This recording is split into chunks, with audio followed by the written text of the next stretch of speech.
Mobile फोनचा recharge संपला की आपण फोनपे, पेटीएम किंवा गुगल पेने रिचार्ज करत असतो. पण या कंपन्या तुमच्यावरती प्लॅटफॉर्म चार्जेस लावत असतात.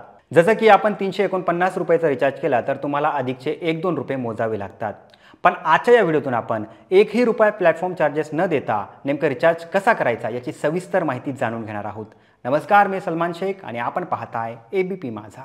प्रत्येकाकडे वेगवेगळ्या कंपनीचे सिम कार्ड आहेत, जसं की जिओ, एअरटेल, व्ही, BSNL. तर तुम्हाला त्यांच्या ऑफिशियल वेबसाईटवरून रिचार्ज करायचं आहे. आता माझ्याकडे जिओचं सिम कार्ड आहे, त्यामुळे मी जिओच्या साईटवरून रिचार्ज करणार. त्यासाठी गुगलवरती सर्च करायचं आहे की jio.com/रिचार्ज. जर तुमचा एअरटेल असेल तर तुम्हाला सर्च करायचं आहे गुगलवरती airtel.com/रिचार्ज. आता खाली रिझल्टमध्ये आलेल्या पहिल्या ऑफिशियल वेबसाईटवरती क्लिक करायचं आहे. आता इथे तुम्हाला ज्या नंबरचा रिचार्ज करायचा आहे तो नंबर इथे टाका. आता तुम्हाला जो रिचार्ज करायचा आहे तो प्लॅन सिलेक्ट करा.